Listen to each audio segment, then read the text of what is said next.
Well, hello there again, brothers and sisters of WoT Blitz universe. You're watching WoT Blitz Addict. Welcome back to the channel, and we're gonna have another ace subscribers replays. Today we're gonna watch heavies again. Sorry for that, but I haven't got 3 aces on the light tanks, and I'm still waiting for the third one. So today we're gonna watch some premiums and premiums only. First, it's gonna be a smasher. And some my amigo YouTube endgame from NA server, and some I don't really know what to tell you about the Smasher. Smasher is it's a broken tank. It's so broken. If someone tells me,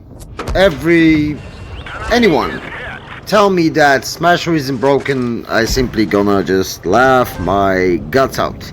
Because I recently got a tank and it's so epically broken that tier 8 matchmaking like here, it's not changing anything. Because if you can't pen with AP, you will definitely go and pen with heat.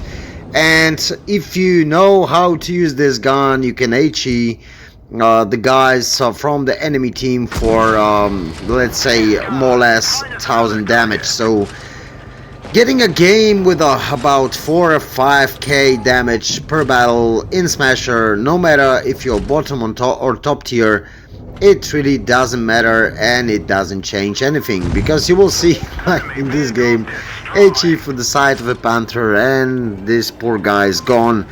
And that's basically how you play the Smasher. It's a support tank, but it's so broken. Of course, you can go against it and win. I'm not even telling you that it's not possible, because the reload time is quite long, and the turret traverse is quite long. The hull traverse is really not that good. So that means that basically it's a more of a KV2 tank than you think.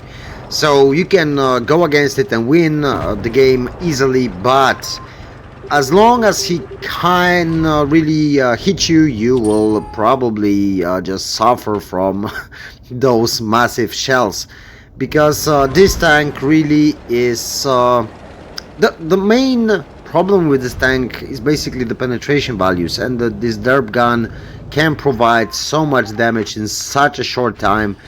That makes this tank broken. And the penetration values, nothing really more, because the maybe reload and accuracy a bit, but yeah, you can counter it. Of course you can counter it, but when the Smasher player knows what he's doing, he's gonna farm such a lot of damage before you can get him, that it will simply change the outcome of the battle. And yeah, that's basically it. And yeah, as you can see, you will see in a moment, he did almost 5k damage being a bottom tier, and he got an ace. He got a top gun high caliber with 4250 damage, 4 kills, and 1428 base XP, which is pretty low for Smasher. I don't know, maybe not so many players play Smasher on NA server. And here's another game from my amigo endgame, because why not? Why not post 2 of his games? Of course, I have more, and I will probably post them. I have many rare tanks, aces in rare tanks that I want to share with you, but I didn't have much time. But let's talk about the cavalry, the Panzerkampfwagen 70, or otherwise other known as MBT 70. Basically, it was a German and American concept of a tank, of the main battle tank for years 70, 1970, of course, 1970, sorry. But it should pack ATGMs, but it doesn't. And reload time is quite long. Also, the mobility isn't that great, to be honest. It's not bad, but it's not great. And at the same time, you have tanks like T92E1, which basically packs a lot, more or less the same gun, with same accuracy, maybe even quite a bit better accuracy. When you have a bit shorter reload time, you have the mobility, epic mobility, and also you have the ATGMs. But that doesn't take the armor from this guy. And yeah, the MBT-70, basically, if you play it correctly, the turret armor is fairly strong. And the main disadvantage is the front plate. Of course, same with K91. It's more or less very similar tank in, let's say, armor profile. But it still can be a fun tank. And the derp gun, if you like derp guns, it's a German gun basically, so it's accurate. So that's great. And yeah, I don't have this tank, I'll be honest with you. I didn't buy it, I didn't really care about it. Maybe I will buy it next time it will appear in the store, because it's getting cheaper and cheaper because of the power creep. So probably I will get it just to have it in my garage, so just for the collection, and maybe to do a review on it. But my amigo is doing so well that maybe he will send me some games just to give me a footage to review this tank. But I basically trying to get the tank before I review it, because I want to share with you my opinion, because for some players, for some playstyles, the tank is great, for others is not. Same with the Chimera. Let's say if you watch the Mitzi's last review on Chimera, he said it's a good tank, but it's not fun tank to play. Like he just takes it out for a spin from time to time, and that's basically all because of the DPM and so on. But if you watch my video, I love Chimera, and I can play it and play it and play it all over again. What do I mean by that? I mean that every single player has its own preferences, has its own playstyle, and I don't want to give you an info just by watching replays. Of course, it gives you an info for tank performance, its strong points, its weak points, and so on, but it's not same as just playing it and just knowing how it really performs for me personally. So I'll probably get it and then I will review it. But still, as you can see, my amigo managed to get almost 3k damage right now, and he didn't set his last word. And it's gonna change. As you can see, they're winning on cap points, so he doesn't need to push. There's a last remaining enemy, and he's basically a one-shot for T57, but T57 is a clipper, so he can clip him out. But I think that Endgame just wanted to break the 4k barrier, and he will manage to do it. So all good for him. As I remember correctly, he will be able to put one more shell into this guy, and he's using his tank perfectly well, because he's just hiding his hole, just showing his turret, and that's basically great. And yeah, he's gonna finish him off, this guy, for to break the 4k barrier. And he had 2 kills, 4,163 damage with a nice tanker and steel wall, which wasn't really yeah, as you saw how he used it, how he used his tank, it was obvious that he will get the steel wall. And yeah, the last one is the Taste the Nuke from Anim Clan, and he's playing a Lycan. And when I watched this game, I said to myself, well, I would play the Lycan again myself, because I haven't played for such a long time. I have so many premiums, and I bought a few more, and I really don't have that much time to play them all.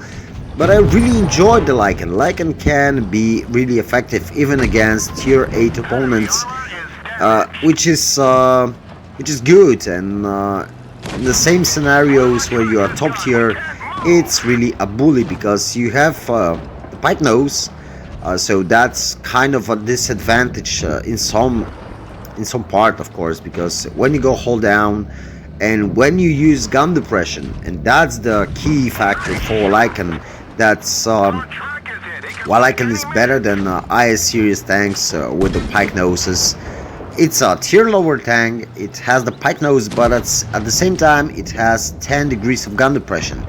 And if you use 10 degrees of gun depression, that makes that pike nose really strong. So if you face your opponent frontally, so you're creating this out of bounds zone on the pike nose, this tank can really be a bully. And if you face hug, especially tanks that doesn't have gun depression, you can easily just bully them just by face hugging and ramming like my amigo is gonna do here.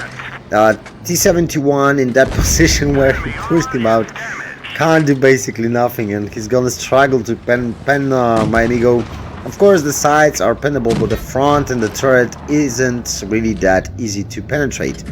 And this guy's doing all he can just to wiggle and go around the Lycan, try to get some side shots, and he's doing a great job. I won't lie that he's doing a great job, but unfortunately Lycan has the gun that isn't really bad, and it has depression to do shots like this basically. So yeah, if you haven't played Lycan and you have it from a prizing event, you should definitely play it, because it's a really fun tank and a strong tank to play. And as you can see now, all that's left is this KV2, one more heavy. I don't remember really what it was. Yeah, there's a Tiger 1 there, and his TD, and his tank destroyer will fall really soon, because it's 2 against 1 against turretless TD. That's not great, and my amigo is gonna try to do his best here to bounce the shell, and he was able to just to bait the shot out of the KV2, just angle the tank in the right time. And I can tell you one thing, that this TD, this guy in the I don't know which tank it was, probably SU, as I remember correctly, but he's doing a great job over there. And because he's holding this guy, yeah, it's SU 12244. He was holding 2 tanks on his own without a turret, and he managed to kill the medium tank, which is great in this scenario, because otherwise my amigo will struggle to just face this T1 heavy, as no, it's a Tiger 1, so face this Tiger 1, and at the same time prepare himself to get flanked by this medium tank. So it's a great thing that now it's 1 against 1, and he's using his armor profile perfectly well, because the turret is strong, and he's hiding his hole. He's trying to just take and bait shots from this Tiger, because Tiger is a great tank. As it comes for the gun handling, it's really great tank. And if the Tiger player have pushed earlier, he would easily won this. I won't really lie to you, because he would easily out DPM the Lycan, and even though he would receive some damage, he had the hit pump pulls just to push and destroy him. And now it's gonna change. He still can take one more shot, but I don't know why he wasn't pushing. Probably he's not so experienced, or he was just not noticing that he had such a large advantage, because my amigo is 2-shot for him, and that means if he pushed earlier on, he would easily push and win this game. I would DPM the Lycan.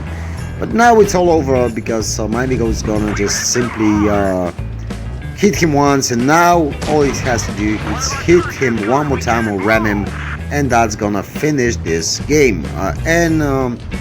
Well, it was a bit unfortunate that he low rolled here, but yeah, that's it for this episode. So 3 kills, 4047 damage, ace tanker, high caliber, steel wall, and Spartan metal. Great game, really good game. And that's basically all for this episode, boys and girls. Thanks for watching, hope you enjoyed it. If you want to join my Discord, the link is in the description below. If you like my videos, please consider subscribing. Take care, bye bye, and catch you all on the battlefield.